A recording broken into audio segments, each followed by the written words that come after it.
But I want to conclude with a thought, or a couple of thoughts, just about Hiddur Mitzvah. I'm not sure practically in our day of abundance where we're not buying bare minimum things. All of our things are Mahudr. Let's go back to Rav Natzar Greenblatt, not just for love of Mitzrogim. Everything we have is just, everything is nice, and everything is beautiful. And especially if there really isn't this debate between Rashi and Tosafot, if I'm correct, that even Rashi would agree that as long as you can find something cheaper anywhere, that it could come to you, then you could still fulfill the mitzvah of Hiddur.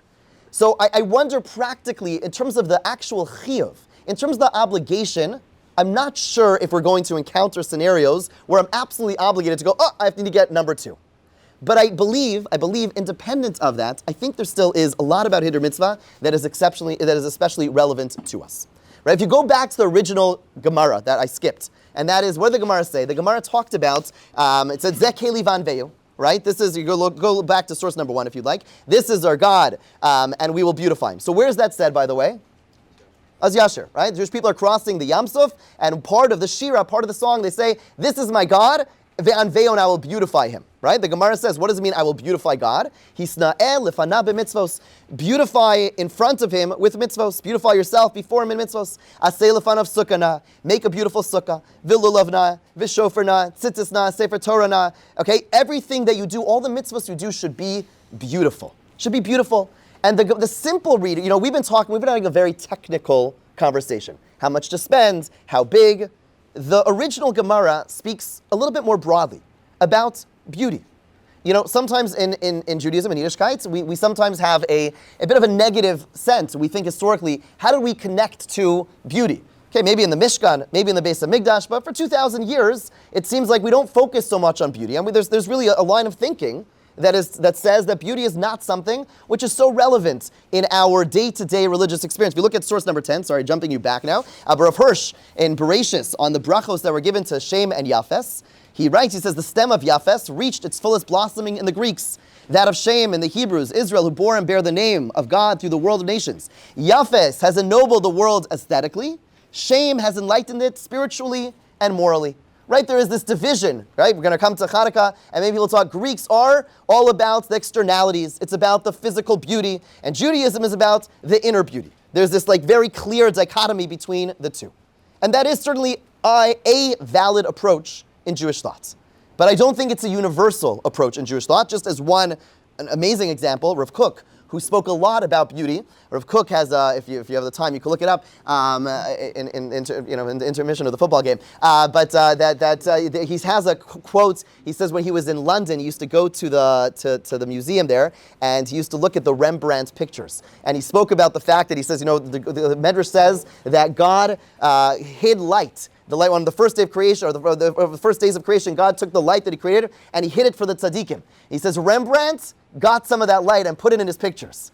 Okay, that's like a little kfiradik, right? So some people would fall off their seats. Okay, it was me, Rabbi Silver. I said it. Okay, so but it's a pretty wild statement. Rav Kook was a poet, not just in terms of the words. He appreciated the aesthetic. Look at the source over here. This is in Olas Re'iyah. He writes literature, painting, sculpture, give material expression to all the spiritual concepts implanted in the depths of the human soul. And as long as even one single line hidden in the depth of the soul had not been given outward expression, it is the task of art to bring it out. Right? He's speaking about physical beauty. Right? Rav Kook clearly does not see that dichotomy between art on the one hand, physical externalities on the one hand, and spirituality on the other. He says, no, there are things that only art are able to bring out. Right? If you ever listen to a beautiful niggin, what's that? That's art, ultimately, right? It's music. It's an expression of art, and you see a beautiful picture. Sometimes you feel humbled in front of this incredible masterpiece, right? That's a spiritual expression. Right? There isn't, sometimes people complain, I have a beautiful shul. Why do I need to have even a more beautiful shul? No, it's part of our spiritual, right? Silver did not ask me to say that. But let's go, guys. Let's make this happen, right? You need a more beautiful shul, right? It's not just parenthetical. It's an integral part of the religious experience. We are physical human beings. And art is a refined part of our soul. And it's only expressed, sometimes not everything could be expressed in a sugya of Gemara or even in tefillah. We need to activate and actualize every component of our neshama in order to be able to fully experience something. And therefore, there is this idea of a sukkah. It was asked earlier, an individual in the back asked, is there something subjective? The answer is absolutely. There's certainly a subjective, even if I fulfill bare bones the mitzvah of Hiddur Mitzvah technically, but there's certainly a question, there's certainly something which is relevant to each and every one of us. is this beautiful? Or my tefillin beautiful? To me, is my tefillin something which lifts me up? And my tzitzis beautiful? And my Shabbos beautiful? Is my Shabbos meal beautiful? Every part of our mitzvahs, the physical beauty is has to be na. That's an expression, again, maybe not the technical expression of Hiddur Mitzvah. You certainly fulfill Hiddur Mitzvah with whatever food you already bought for Shabbos, okay? But to go a little bit more and to think about how it's going to speak to me in the deepest of ways, that's a critical part of our spiritual experience, says Rav Kook, and an expression of Hiddur Mitzvah. One last point. I think I said that 3 times already. Okay, one last point, and then everyone, yeah. We pointed out earlier that the mitzvah of Hiddur Mitzvah is learned from Az Yashir, right? Why there? I don't know if it's a fair question. We could ask. We could have learned the mitzvah of Hiddur Mitzvah anywhere. I would have, if you would be left to our devices, I'd say the Mishkan maybe, right? That would seem like a very relevant place. Why do we learn Hiddur Mitzvah from Az Yashir? So I heard a beautiful, beautiful pshat from Tzvi Cheshen. Don't know who he is, but a beautiful, beautiful approach. He says, what happened at Kriyas Yam Suf, the splitting of the sea? Hashem split the sea, okay. But we know, according to Chazal, according to our sages, if you ever look at the pictures, or maybe your child, or if you brought home, it's not just that the sea was split, right? Hashem, when the Midrashim say, there were miracle after miracle after miracle that took place there. Hashem made the land firm. Hashem went ahead and made individual walls in between each Shevet. And then went ahead and had to make sure those walls were translucent, because no one should think that, heaven forbid, only Shevet Yehuda is going and not Shevet Shimon. You can see each other. And the Midrashim say that they were able to get the fruit and food and whatever from the walls, that somehow miraculously they were able to get all these extra things from the walls. All these miracle after miracle. So let me ask you a question. You've been enslaved in Egypt for 210 years, and you're going free. Your slave masters are about to drown. Could you care less about translucent walls? Could you care less about fruits? About the fact that the land is not muddy? If the sea split, dayenu, dayenu, dayenu, right? You do not need anything else.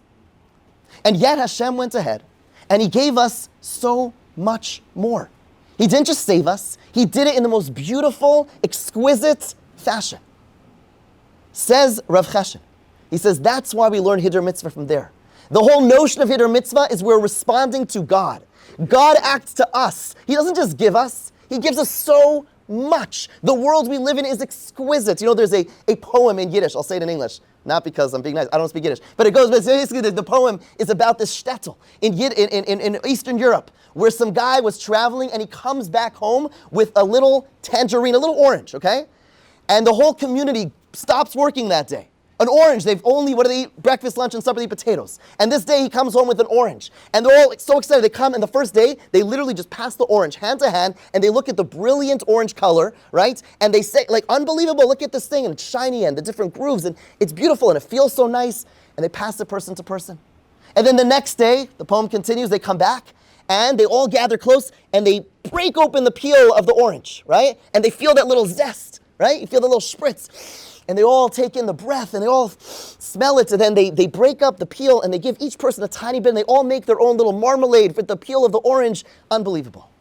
Day 3, they come back, and they're holding this orange now, and they all admire how this orange is pre-cut, right? They're able to open it up, but each person, there's a segment for each person. And then, because this, all these people, they break it up into tiny little parts, and each person's able to savor the sweet and the sour and the beautiful taste of the orange, right? I'll say, I don't know about you, when I eat an orange, I'm usually scrolling on my phone while I'm doing this one hand and trying to get the guck on my hands, right? But there's this notion of appreciating the details that Hashem gave us. And I wonder, if instead of an orange, I were to go to that shtetl and I would give him this thing, okay? It's not even the 15, it's like a 14 or 13 or something, right? Okay, and give them the phone. They would spend 2 years looking at this and saying, oh my gosh, this is incredible. And imagine I would go and I would tell them that, I don't know, there is a Eretz Yisrael right now, there are many, many Jews, almost all the Jews in the world live there. A majority of the Jews, more or less, live there. And not only that, it's run by Yidden. And not only that, but right now, yes, there are difficulties, but we have an army, we have Achdus like we've never had before. Their minds would explode. I mean, they would not be able to wrap their heads around this. The bracha that we have, the incredible gifts that we have. It's true. We may be able to fulfill the technical commandments of Hiddur Mitzvah without thinking twice. But according to Rav Cheshen's approach, that when we see Hashem, not just give to us, but give to us beravchus, give to us in such a beautiful, giving, overabundant way. And we think about what we have in this day and age, technology, the natural world, where the Jewish people are at. There is such an achrei, such a responsibility for us to respond in like, and to beautify our mitzvos to the best way possible, to say to Hashem, we see you. We see how much you're giving us, and we need to reciprocate. We need to we're not just doing the mitzvahs to be yotzei zayin, to check off a box. We want to do it just like you don't just give us life, you're giving us so much. We want and we need to respond in kind. Thank you for having me here. Such a schus. Really appreciate the opportunity.